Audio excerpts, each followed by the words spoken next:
Hello welcome back student, अस्सलाम वालेकुम। आज का जो हमारा टॉपिक है वो है क्लास 9 की बायोलॉजी चैप्टर नंबर 9 से, जिसका नाम है ह्यूमन आर्ट स्ट्रक्चर।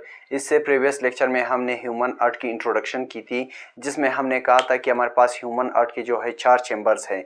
एक है हमारे पास राइट एट्रियम, सेकंड है हमारे पास राइट वेंट्रिकल, एक है हमारे पास लेफ्ट एट्रियम और सेकंड है हमारे पास लेफ्ट वेंट्रिकल। तो ये हमारे पास 4 चैम्बर्स थे हमारे पास हार्ट के।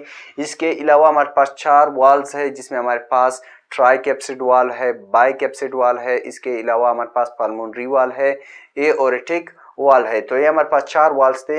तो आज के लेक्चर में हम ह्यूमन आर्ट की जो स्ट्रक्चर है उसको डिटेल में डिस्कस करेंगे। कि तो हमारे पास यहाँ पर हमने एक स्ट्रक्चर ड्रा की है हार्ट की। So let's start. ये हमारे पास हार्ट की एक स्ट्रक्चर है। तो सबसे पहले हमारे पास स्टार्ट में जो है हमारे पास इस जगह को एओरेटा कहा जाता है। ह्यूमन हार्ट की इस जगह को एओरेटा कहा जाता है।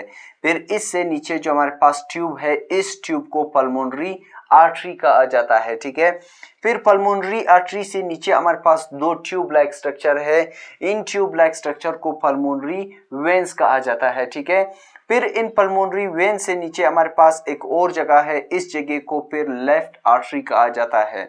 लेफ्ट आर्टरी से ऊपर हमारे पास एक सर्कल लाइक शेप है। ठीक है, जिसको बाइकैप्सिड वाल कहा जाता है। मैंने कहा था कि 4 वाल है, 4 वाल में से हमारे पास एक वाल जो है उसको बाइकैप्सिड वाल कहते हैं। ठीक है।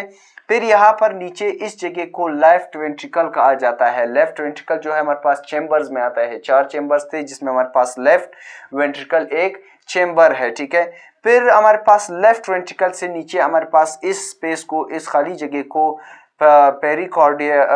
पेरिकॉर्डियल फ्लूइड कहा जाता है। ठीक है। इस जगह के अंदर हमारे पास एक फ्लूइड मौजूद है, जिसको पेरिकॉर्डियल फ्लूइड कहा जाता है। फिर यहाँ पर पेरिकॉर्डियल फ्लूइड से नीचे हमारे पास एक और जगह है, जिसको पेरिकॉर्डियम कहा जाता है। ठीक है। तो ये हमारे पास एक साइड था हार्ट का। अब आते हैं नेक्स्ट साइड पर। यहाँ पर हमारे पास स्टार्ट में एक ट्यूब लाइक स्ट्रक्चर है, बड़ा ट्यूब है। इस ट्यूब को सुपेरियर वेना केवा कहा जाता है। ठीक है। इस ट्यूब को सुपेरियर वेना केवा कहा जाता है। फिर हमारे पास इस सुपेरियर वेना केवा से नीचे जो जगह है, इस स्पेस को राइट आर्ट्रिया कहा जाता है। ठीक है, राइट एट्रिया। फिर हमारे पास राइट एट्रिया से जो नीचे वाली जगह है, इस स्ट्रक्चर को ट्राइकेप्सिड वॉल कहते हैं। ठीक है। हमारे पास 4 वॉल्स थे। ठीक है। इसमें से हमारे पास एक वॉल जो है उसको ट्राइकेप्सिड वॉल कहते हैं। फिर हमारे पास ट्राइकेप्सिड वॉल से जो हमारे पास इस साइड पे, ठीक है, एक सर्कल लाइफ शेप है, जिसको राइट वेंट्रिकल कहा जाता है। ठीक है। राइट वेंट्रिकल से हमारे पास नीचे फिर हमारे पास क्या है, इस जगह को पल्मोनरी वॉल कहा जाता है। ठीक है।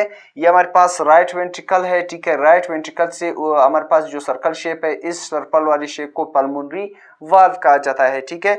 फिर हमारे पास लास्ट, हार्ट के लास्ट में हमारे पास एक ट्यूब लाइक स्ट्रक्चर है। इस ट्यूब लाइक स्ट्रक्चर को इंफीरियर वेना केवा कहा जाता है। एक तो हमारे पास सुपेरियर वेना केवा, एक है हमारे पास इंफीरियर वेना केवा।